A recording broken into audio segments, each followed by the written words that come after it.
better adjustment to get this tissue initially relaxed temporarily.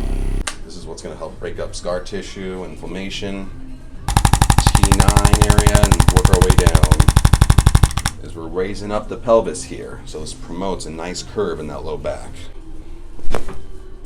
Nice. Do a little flexion of this pelvis, create some space.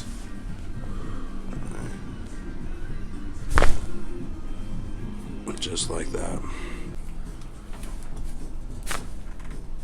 Nice. Beautiful. Those were nice. Jeez. Oh. That was huge. Man. Big movements there. That did. There it is. For that additional. Yeah. You already heard that crap? Ooh, man. Dang. Yep, you're ready for a nap now. Yeah. Yep. Seriously.